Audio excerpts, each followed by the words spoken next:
Galera, a aula de hoje, né, dando continuidade aí ao segundo bimestre,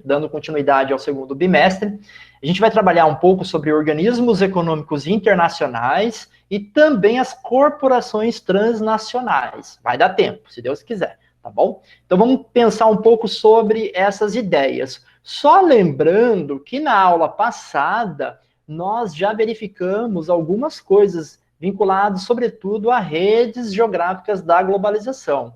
Quando eu penso em agentes da globalização, galera, a gente pode pensar nos estados, né? Estou falando aí nos países, eu posso falar nos blocos econômicos, eu posso falar na mídia, na sociedade civil organizada, pensando em uma ONG, no indivíduo, você, né? Nas cidades globais, São Paulo, Nova York, Milão, Paris, elas são também importantes agentes desse processo de globalização, e nas organizações internacionais, que é o que a gente vai estudar hoje. Na verdade, nós iremos estudar dois assuntos, né? Organizações internacionais e corporações transnacionais. Vai ser rápido, para que a gente possa aí compreender qual que é o elemento mais importante desse processo colocado aí no atual período da globalização. Só lembrando, só retomando, imagem essa que vocês viram na aula passada, que trata sobre o avanço tecnológico das redes. O que seriam as redes, galera? Transporte e telecomunicações. Os transportes, né, a evolução das redes de transportes, promoveram o aniquilamento do espaço pelo tempo em função da velocidade. Conforme a gente sai lá do período das grandes navegações e vindo até hoje, em que nós temos aviões a propulsão, hoje a gente consegue percorrer enormes distâncias em um tempo muito menor. Claro que isso não atende a todo o conjunto da população. A gente tem as disparidades, né? Populações mais pobres que não têm acesso aí a essa toda infinidade de recursos da globalização, né? Como é o caso, por exemplo, de viajar, né? Se locomover de avião.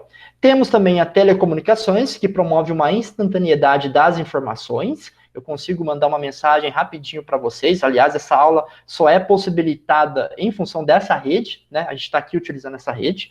Então, esse conjunto de redes, né, transporte e telecomunicações, possibilitou maior fluxo de pessoas no mundo todo, possibilitou maior fluxo de mercadorias. Hoje você tem mercadorias aí na casa de vocês, de tudo quanto é canto do mundo, possibilitou também aí um fluxo de pessoas, de mercadorias, mas também de capitais, dinheiro que circula no mundo todo, e informações. Acontece algum evento lá no Sudeste Asiático, acontece algum evento no Oriente Médio, a gente consegue saber na hora em função dessas redes, né? As hashtags do Twitter que o digam, né? Você quer saber o que tá pegando, é só ver ali os trend topics do Twitter, né? Permitiu, então, uma internacionalização do capital, ou seja, das corporações transnacionais. O que é essa internacionalização, galera? É você estar, por exemplo, eu estou aqui olhando para um celular da Asus, né? Ou um instrumento aqui da Samsung. Então, a gente tem aqui, na verdade, todo um conjunto de empresas multinacionais, lá da Taiwan, Coreia do Sul, que chegam até aqui na minha mesa. É essa a internacionalização. Um tênis americano, Nike, produzido na China, lá na Ásia, e consumido aqui no Brasil. Olha o exemplo dessa internacionalização.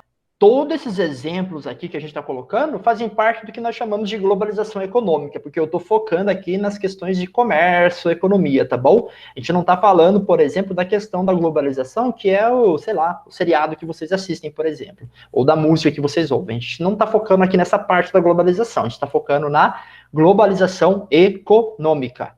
Galera, quando a gente vai pensar, então, nessa globalização econômica, é importante ressaltar que isso é um processo, de certa maneira, muito mais forte a partir da segunda metade do século XX, após a Segunda Guerra Mundial. E quando eu falo de organizações internacionais, é importante lembrar da ONU, né, das Organizações das Nações Unidas. Por quê? Porque a ONU ela surge ali em 1945, na Conferência de São Francisco, nos Estados Unidos, no pós-Segunda Guerra Mundial, né? A Segunda Guerra Mundial aí no período de 1939 a 1945. A ONU, ela surge para substituir a Liga das Nações, que era uma espécie de ONU antes, né, anterior, que surgiu após a Primeira Guerra Mundial, mas não deu certo. Então, cria uma nova organização com sede em Nova York. Os objetivos, né, dessa nova organização, galera, manter a paz mundial e a segurança, manter a paz e a segurança mundial. Esse é o objetivo básico, além de promover o desenvolvimento das nações. Quando a gente vê os objetivos de desenvolvimento sustentável, né, os 17 objetivos da Agenda 2030, ela é uma ação para promover o desenvolvimento das nações. Elenca ali vários objetivos, né, na área empresarial, na área ambiental, na questão de gênero, na questão da educação, da saúde, das cidades, enfim, elenca vários elementos para promover o desenvolvimento das nações. Eu deixei, né, na apresentação de vocês um link para a apresentação do organograma do Sistema ONU. Se eu colocasse aqui, ia ficar muito confuso. Acessem depois esse link que vai estar na apresentação de vocês, né, postado aí no Google Sala de Aula, que é legal vocês verem como é que a ONU é dividida, tá bom? Bom, por que eu estou falando da ONU? Ela é uma organização econômica? Não, ela passa a ser uma organização, de certa maneira, política ou geopolítica, para evitar conflitos e promover o desenvolvimento. A ideia, basicamente, da ONU é essa. Deu certo em certa medida, galera? Não, tem vários problemas. Houveram várias guerras posteriormente à Segunda Guerra Mundial, né? Mas, de certa maneira, é um importante instrumento aí de interação e de relações geopolíticas entre os países. Quando a gente vai ver o sistema ONU, eu tenho organizações que são vinculadas à ONU, né? E aí, é importante lembrar vocês que logo chegando ali no final da Segunda Guerra Mundial, há uma conferência de Bretton Woods, lá nos Estados Unidos, em que eles estabelecem regras e relações comerciais e financeiras entre os países mais industrializados do mundo, após a Segunda Guerra Mundial, né? Ou seja, a ideia aqui era, o mundo estava totalmente desorganizado em função do conflito, em função da Segunda Guerra Mundial, então havia a necessidade de reorganizar o mundo. E como é que passa essa reorganização, galera? Os países se sentando ali na mesa e discutindo como é que eles iam reorganizar esse mundo. Um primeiro ponto é colocar, por exemplo, o padrão dólar. Quando a gente fala de estabelecer regras, o dólar foi estabelecido aqui como moeda de troca internacional. Então, o padrão dólar entra aqui. É a partir daqui que os Estados Unidos acabam também impondo, de certa maneira, né, o seu modelo econômico, a sua influência geopolítica do ponto de vista da economia que tem até hoje. Começa aqui nessa conferência. Aliás, esse encontro, essa conferência, foi justamente aonde? Nos Estados Unidos. É criado aí o Fundo Monetário Internacional. Eu deixei essa atividade para vocês na última semana no Google Sala de Aula. O que é o Fundo Monetário Internacional, galera? Ele é um órgão, ele é um organismo. Ele é um organismo que cuida da estabilidade financeira dos países membros, né? Um país está com problema de estabilidade financeira, desvalorização da moeda, o FMI ele acaba emprestando dinheiro para esse país. Tá bom? Só que esses empréstimos, galera, eles são a curto prazo. E empréstimo a curto prazo tem juros bem altos. Então, o Fundo Monetário Internacional empresta, mas ele cobra juros bem altos. E para garantir esse recebimento dos juros, né, eles acabam também dando uma cartilha. Ó, vou te emprestar dinheiro, mas para que você me pague de volta, você vai ter que obedecer essa cartilha, né? E você vai ver a cartilha.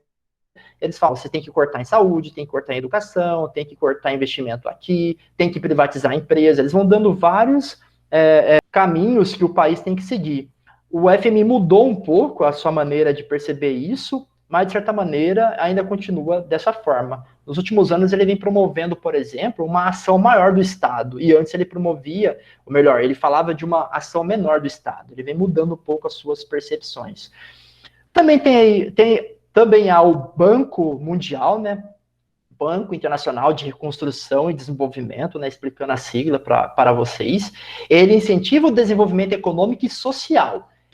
Realiza empréstimos de recursos financeiros a longo prazo e taxas de juros mais reduzidas. Então, qual que é a diferença do FMI e do Banco Mundial? O FMI cuida da estabilidade financeira do país, né, da moeda, ali, da estabilidade financeira de um determinado país. O Banco Mundial, ele empresta dinheiro para desenvolver alguma área da economia ou uma área social. O exemplo que eu trouxe aqui, ó, que eu tirei lá da página das Nações Unidas Brasil, né?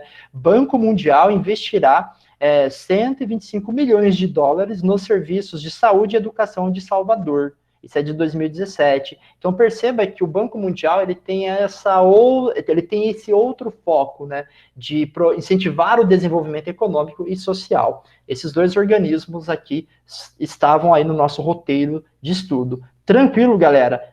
Pensando, né, nesse processo, é criado esses dois organismos, o Banco Mundial, o FMI, para tentar reorganizar o mundo do ponto de vista econômico após a Segunda Guerra Mundial. E, após a Segunda Guerra Mundial, há um crescimento do comércio, né? O comércio ele começa a se internacionalizar de uma maneira muito mais forte, devido àquele avanço das redes, do qual tratamos nos slides anteriores. Os avanços dos meios de transporte e comunicação. Também tem aí as quedas progressivas das barreiras comerciais. A gente já vai falar o que são as barreiras comerciais. É mais fácil um produto hoje de fora entrar no Brasil, por exemplo, tá bom? E a formação dos blocos econômicos supranacionais, o NAFTA, o Mercosul, a União Europeia, que promove uma maior troca de mercadoria entre os países membros desse bloco. Galera, o que são barreiras comerciais? Eu chamo de protecionismo. Essa palavra não está em verde à toa, viu? Tomem nota aí no caderninho de vocês. O que são formas de protecionismo, né? São tarifas alfandegárias. Então, um produto entra no Brasil, só que ao entrar no Brasil, como ele veio de fora, né, eu vou cobrar uma tarifa alfandegária, um imposto sobre produto importado. Isso faz com que esse produto chegue aqui mais caro. Beleza? Isso é uma forma de barreira comercial. Quando você diminui a tarifa alfandegária, o produto importado ele chega aqui mais barato. E foi o que aconteceu no Brasil a partir da década de 1990, com a abertura econômica comercial dentro da lógica da política econômica neoliberal. Tem um lado positivo? Tenho acesso a mercadorias de várias partes do mundo. Qual que é o lado negativo? Quebra o produtor local, quebra a empresa nacional. Então, essa empresa nacional ela deveria, na verdade, se adequar à competitividade para produzir um item igual a esse que vem de fora e você, consumidor, pudesse escolher. Seria o mundo ideal. Mas o que a gente tem, na verdade, é uma quebra de várias indústrias no Brasil em função disso, ou de várias empresas. Continuando, então, galera. Então, tem a entrada de um produto, a gente pode barrar a entrada desse produto por tarifas alfandegárias, isso seria uma barreira comercial, subsídios, dando ajuda financeira do governo aos seus produtores, eu já vou explicar o que é subsídios, tá bom? Vou deixar isso para os próximos slides. Um sistema de cotas, então, o que é cotas, galera? Eu coloco, na verdade, um limite, só pode entrar tantos carros no Brasil em 2020, isso é uma cota. Beleza? Coloca um sistema de cotas de importação. E, por último, os embargos sanitários e ecológicos, né? Se a gente pegar o melhor exemplo de embargo sanitário, acontece, por exemplo, um vírus, né, no gado brasileiro, né, o vírus lá da vaca louca, por exemplo, né, que teve um tempo atrás, ou a carne contaminada, né? E aí os países lá de fora falam, não vou comprar mais carne do Brasil, não, tem papelão na carne, né? Só que o Brasil é grande, né? Dimensões continentais. Vamos colocar, por exemplo, que esse problema apareceu com o gado do Sul. Só que o gado lá de Goiás ou do Mato Grosso não tem nada disso, né? Só que aí a Rússia, um país europeu, acaba deixando de comprar o produto brasileiro, né? Isso é um embargo sanitário, beleza? São outras barreiras comerciais. Bom, pensando nesse crescimento do comércio, precisava também planejar uma nova regulamentação do comércio internacional. Não é à toa, galera, que começa a surgir aí o embrião da Organização Mundial do Comércio, o antigo GATT. O que era o GATT? Traduzindo essa sigla, é Acordo Geral de Tarifas e Comércios. A ideia era que os países praticassem tarifas alfandegárias mais justas, justamente para aumentar as trocas comerciais entre todas as nações. Essa era a ideia, e promover o desenvolvimento econômico após a Segunda Guerra Mundial. Eles se encontram ali em 1947 na Conferência de Havana, criando aí esse acordo. Em 1995, esse acordo de tarifas alfandegárias torna-se a OMC a partir da rodada do Uruguai, e a OMC com sede em Genebra. Então nasce aqui a Organização Mundial do Comércio. E qual que é o objetivo dessa nova Organização Mundial do Comércio? Regular o comércio mundial. Vamos pegar um exemplo, né? No jogo de futebol, a gente tem os jogadores, né? Os times, os jogadores ali. Quem que regula o jogo, galera? O juiz, tá bom? O que a OMC faz? Ela regula o comércio entre os países são os jogadores, a OMC é o juiz, tranquilo? Então esse é o papel da OMC, regular o comércio mundial, vendo aí o que um país está fazendo, né? Se não está cometendo coisas injustas, se não está promovendo ações que vão contra a lógica de mercado. Então, combate o protecionismo, aquilo que nós tratamos no slide anterior, combater o protecionismo, né, as barreiras comerciais, é isso, tá bom? E promover o livre comércio, aumentando as trocas comerciais. Hoje a gente tem mais de 164 membros que fazem parte da OMC. Não confundir a OMC com a OMS, tá bom? Hoje, no atual cenário de pandemia, a gente está falando muito da OMS, Organização Mundial da Saúde. Aqui a gente está falando da Organização Mundial do Comércio. Como vocês podem verificar aqui, são vários países que fazem parte, né? Praticamente toda a América, a Europa sendo representada em azul, ou melhor, são os membros da União Europeia, né? E os outros países, né, que estão em verde aqui, também tem os países que estão em amarelo, que são observadores, é o caso, por exemplo, do Irã, Sudão, Argélia, enfim, são esses países que estão representados em amarelo, e tem países que não fazem parte, né? É o caso, por exemplo, eu vou focar aqui na Coreia do Norte, que está aqui no extremo oriente. Bom, só para avançar e a gente fechar essa primeira parte, a Organização Mundial do Comércio, galera, em 2001, ela teve aí a entrada da China. E é importante pensar na China, porque a China ela não respeita a propriedade intelectual, né? Então, ela, por exemplo, ela pega um produto, copia ele inteiro e fabrica um novo produto. E acaba criando as suas empresas, as empresas, as multinacionais chinesas, mas baseado na cópia de produtos de outras empresas que foram para a China produzir lá. Várias empresas americanas que foram para lá produzir os seus itens, né, acabaram também tendo a sua propriedade intelectual sendo, de certa maneira, roubada, e essas empresas chinesas passam a utilizar. Não é à toa que eu tenho várias empresas na área de tecnologia nos últimos anos. Vocês devem conhecer várias aí, né? Como é que é o nome daquele celular mesmo, chinês, que todo mundo está comprando agora? Aquele... Xiaomi. Obrigado. Ótimo exemplo. É o melhor exemplo. Tá vendo como é que vocês sabem? Vocês estão por dentro dos assuntos. Beleza, vamos continuar.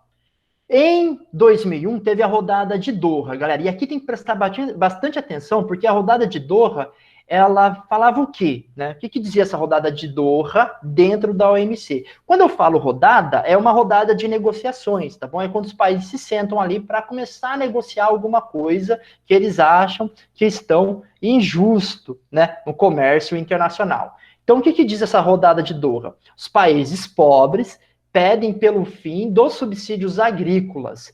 Agora, vamos entender o que é subsídios agrícolas, galera? Subsídios agrícolas, né, ou subsídios de maneira geral. Um país, né, por exemplo, os Estados Unidos, dá uma ajuda financeira, ou seja, o governo americano dá uma ajuda financeira ao produtor, né, por exemplo, os produtores agrícolas, que é o caso. Vamos pegar um exemplo para ficar mais claro? Né? Eu tenho Mali, na África, aqui no continente africano, né? Eu tenho Mali. O Mali depende praticamente da exportação do algodão, tá bom? Depende da exportação do algodão. O sul dos Estados Unidos produz algodão. Só que o produtor americano, ele recebe subsídio, ele recebe uma ajuda financeira. E aí, o que o governo americano faz, né, dando essa ajuda financeira? Ele promove uma disparidade no comércio internacional. Por quê? O produtor americano vai ter um preço. O do Mali era mais barato, tá bom? O produtor do Mali é mais barato. Só que como esse produtor americano recebeu uma ajuda, ele consegue diminuir o preço, ficando mais barato que o do produtor do Mali. Com isso, galera, o produtor do país desenvolvido, dos Estados Unidos no caso, consegue ter maior mercado, enquanto o produtor do Mali tem menos mercado.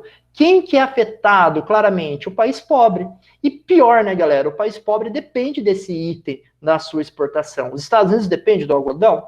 Não, mas mas os Estados Unidos têm essa vantagem de poder conceder subsídios, e isso é uma trapaça no mercado internacional, isso é contra o livre comércio, tá bom? Então, a rodada de Doha é isso, pede para que os países desenvolvidos parem de dar subsídios aos seus produtores. Por quê? Porque dificulta a exportação dos países mais pobres.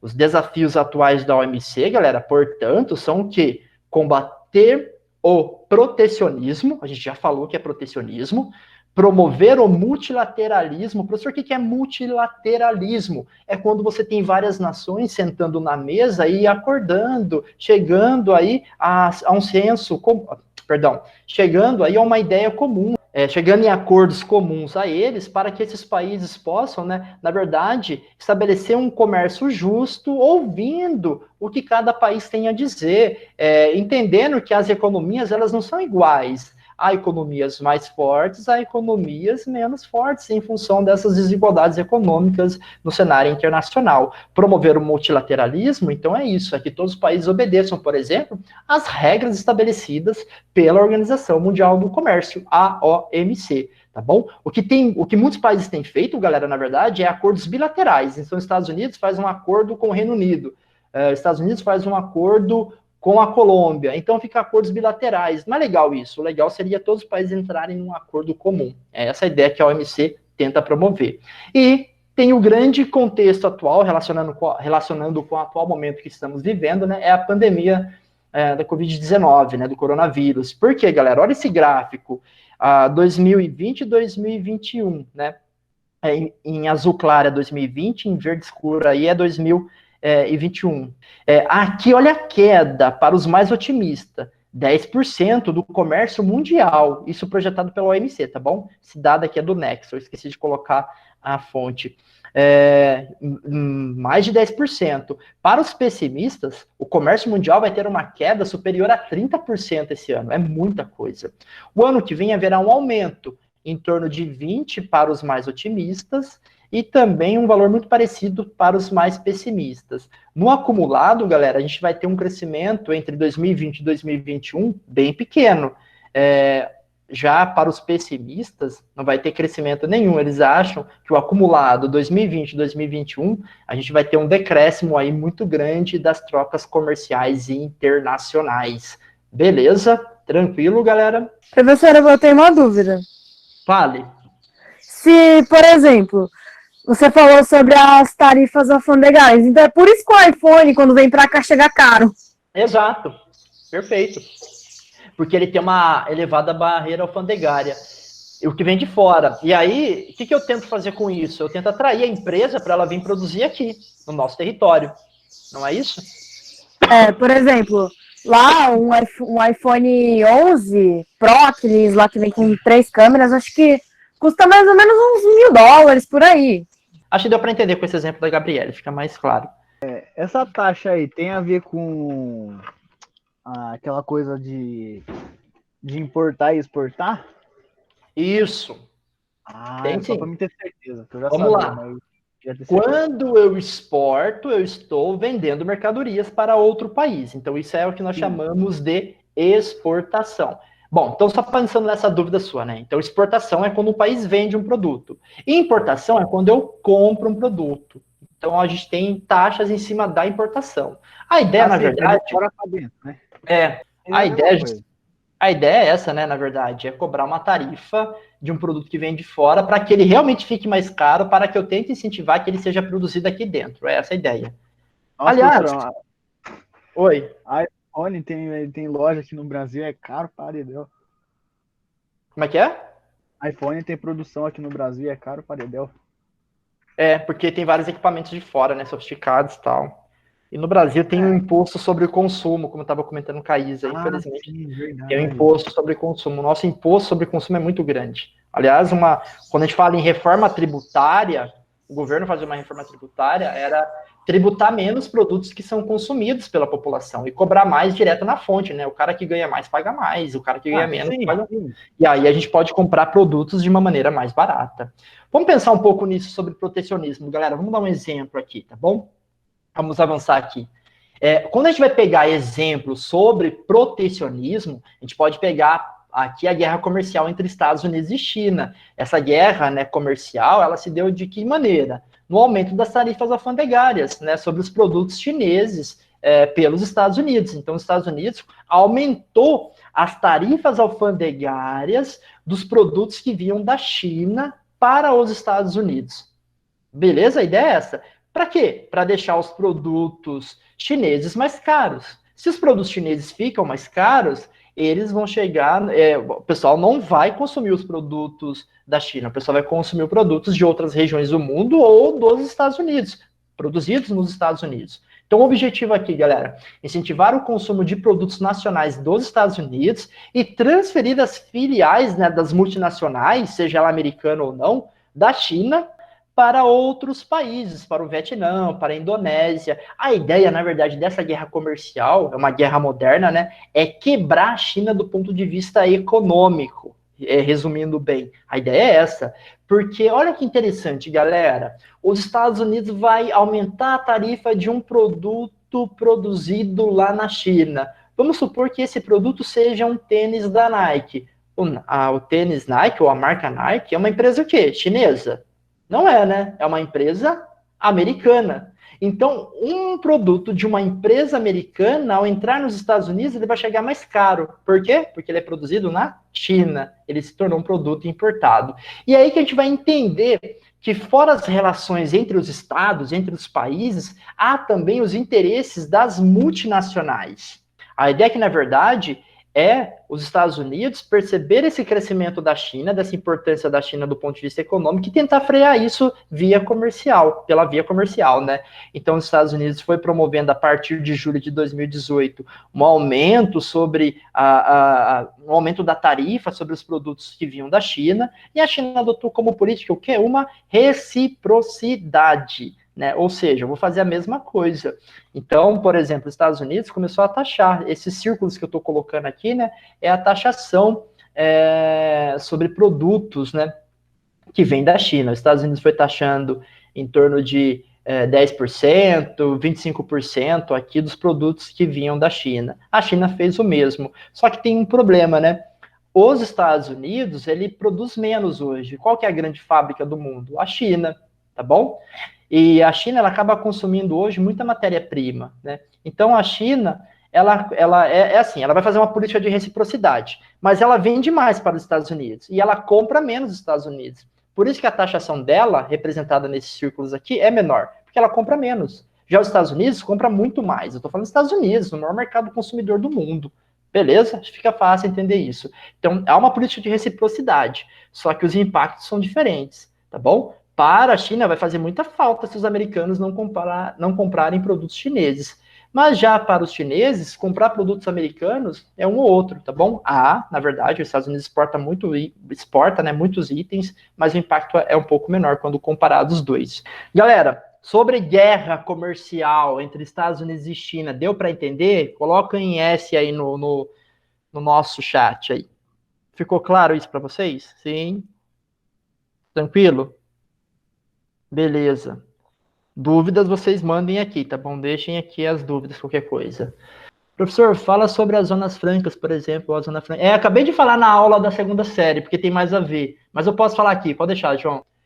Corporações transnacionais, né? Seria aí outro agente da globalização, as corporações transnacionais. A gente sempre utilizou o nome, né, de multinacionais, que seriam essas grandes empresas que possuem a matriz num país e possuem atuação em diversos outros países através de suas filiais, tá bom? A gente pode pensar Coca-Cola, McDonald's, né, essas várias multinacionais. É um termo clássico, né? Nos últimos anos, a gente vem adotando o nome de corporações transnacionais, que, em síntese, significa a mesma coisa. Só que é importante entender que elas são empresas cujas filiais não seguem necessariamente as diretrizes da matriz, então não seguem necessariamente a diretriz daquela matriz, né? E que pertence a vários países. Deixa eu dar um exemplo. Hoje, a grande corporação transnacional Carrefour, ela não é um supermercado só francês. Também tem um cara indiano que é dono entenderam? Então isso é uma corporação transnacional. O Pão de Açúcar, que seria a nossa grande transnacional, ou melhor, nossa grande empresa na área de varejo, ou era, na verdade, hoje é uma empresa franco-brasileira, né? Então, o Carrefour tem, hoje quem é dono também são franceses, mas também tem brasileiros que são donos de parte do Carrefour.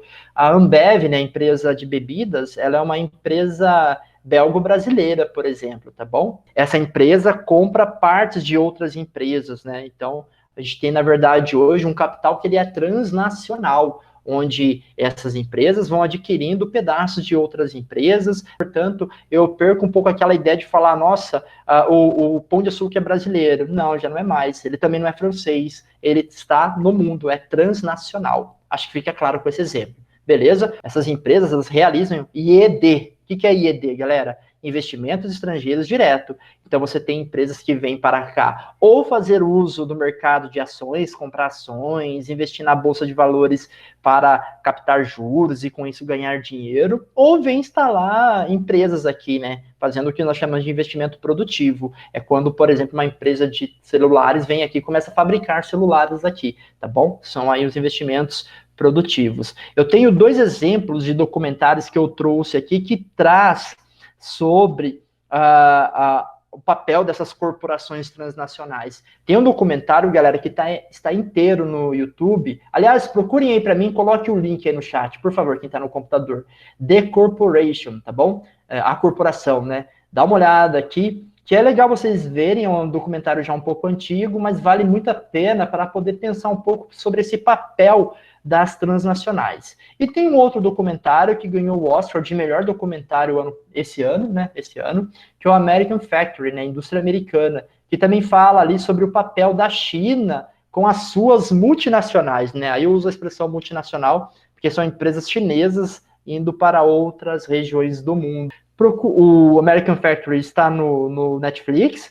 Voltando a falar sobre capital produtivo, aí entra aquilo que o João falou. Tem algumas áreas do mundo que são, né, organizadas para receber essas empresas. Obrigado, Paulo. São organizados para receber essas empresas. É o caso da Zona Franca de Manaus, que garante incentivos fiscais, diminui os impostos, né, para que as empresas estabeleçam lá. Então, dá isenção fiscal, se um produto vai ser vendido dali, ele vai pagar uma taxa mais barata, se vai precisar importar algum item, vai ser mais barato. É o exemplo da Zona Franca de Manaus, justamente para poder incentivar a produção industrial naquele local. Beleza, João? Então, é um exemplo aqui de estabelecimento de filiais, né, de investimento estrangeiro direto, pensando aí do ponto de vista produtivo. Valeu, João, por ter lembrado. Você me ajudou aqui com uma coisa. Bom, quando a gente fala sobre as corporações transnacionais, galera, elas estão, as principais, né, surgiram aí nos países desenvolvidos, e na verdade ainda hoje estão lá. É o caso dos Estados Unidos, da Europa Ocidental e da Ásia, né, essas empresas da Ásia, quando a gente fala, tá bom, é Japão, China e Coreia do Sul. A sede dessas empresas estão, sobretudo, nessas 3 grandes áreas do mundo, Estados Unidos, Europa Ocidental e Ásia. Galera, porém, né, hoje já há uma internacionalização desse capital. Uma empresa pode ter acionista de todo mundo, que é o caso que eu já tratei de vocês quando a gente pensa na ideia de corporação transnacional. E elas realizam investimentos estrangeiros diretos em países subdesenvolvidos. Por quê? Oferecem aí, né, as vantagens comparativas, oferecem vantagens para que essas empresas se estabeleçam lá. Vamos pensar o seguinte, por que uma empresa sairia lá dos Estados Unidos ou de outra região e viria para o Brasil? O Brasil teria que oferecer o quê? Primeiro, mercado consumidor. Segundo ponto, energia e matéria-prima, acesso a fontes de energia e matéria-prima. Mão de obra barata, esse é um grande ponto hoje no atual contexto, né? Se a gente pensar, boa parte das empresas foram para o Sudeste Asiático em função da mão de obra barata.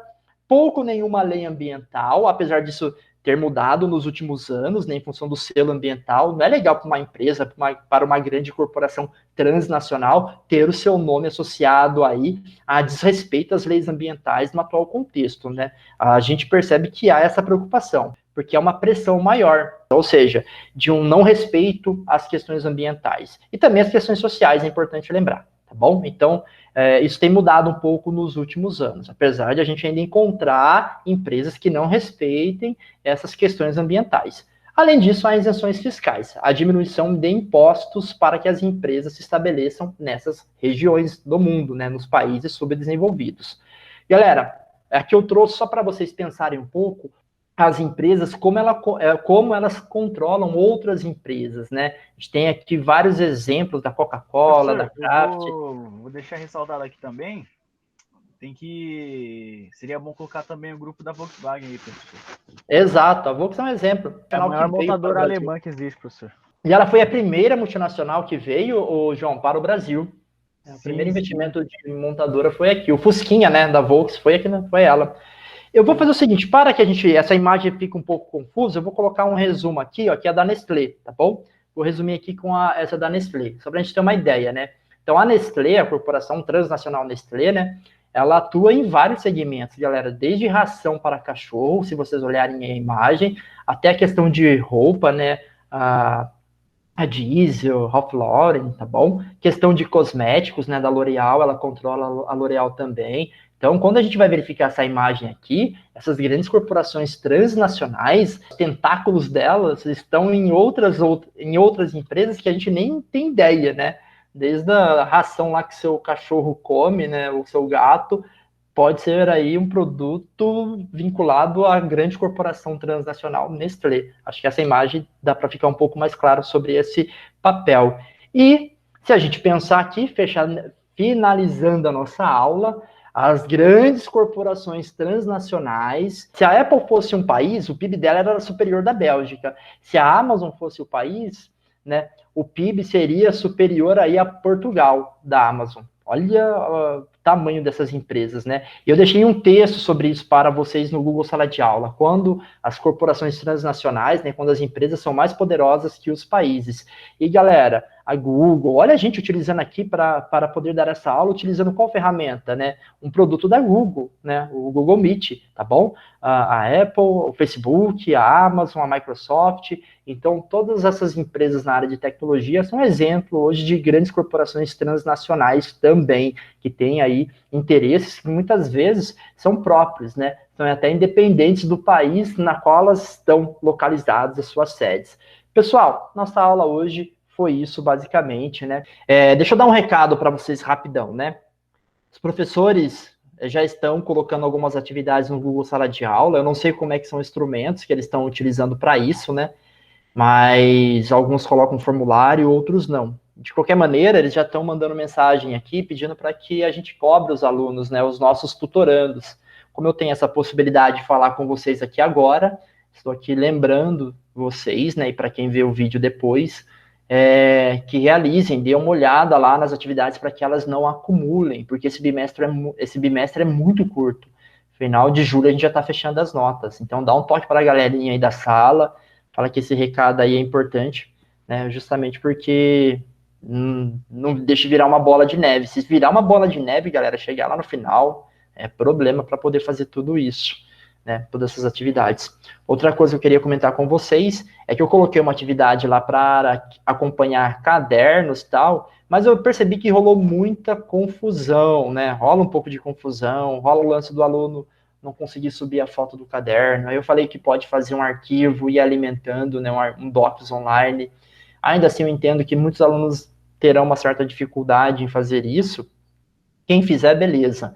Mas quais são as atividades primordiais, galera? É aquela que eu postar e vai estar lá para nota. Por exemplo, né, ontem eu já postei um formulário de geografia, aquilo ali é para nota, tem que fazer. A redação de sociologia, para nota, tem que fazer. Então, essas atividades que eu coloquei no formulário, isso aí é importante que vocês realizem, que vocês façam. O do caderno também, mas eu vou usar mais como uma coisa de recuperação, porque eu percebi que rolou uma confusão tremenda. Eu quis facilitar. De repente, o que eu acabei fazendo foi deixar a galera mais confusa, né? Teve aluno me perguntando, professor, tem que colocar no caderno desde o primeiro bimestre e tal? Eu falei, não, é só o segundo bimestre, é a síntese, são as questões e tal. Mas ainda assim, né, acaba a galera... A maneira como a informação chega é absorvida de uma maneira diferente, pode rolar alguma confusão. Se você for fazer uma atividade, né, se atentem àquelas atividades que os professores estão pedindo para a nota de vocês. No meu caso, são os formulários, serão 2 formulários, e também o trabalhinho de vocês, tá bom? Então, esse é um ponto importante aí de lembrá-los aqui. Galera, canal da escola, viu? É importante lembrar disso. Deixa eu até sair aqui da apresentação para fazer isso aqui. Acho que está aberto aqui. Isso, está aberto. Olha só. Canal da escola, eu vou deixar aqui. Manda para a galera que às vezes perde e tal. Entendeu? Eu gravo e disponibilizo tudo lá. Sem falar que tem as aulas do Rafa, da Adriana e também do Ivan de Química. Tá aí o link do canal. Entre lá, fazer que nem a Júlia. Começa a seguir, dá um joinha, né? Tá bom? Faz essas coisas lá. Eu tô produzindo, velho. Eu aprendi a editar vídeo. Agora é fato. Eu sei editar vídeo, velho. Esses olhos chamativos. Obrigado, Cauã. Obrigado.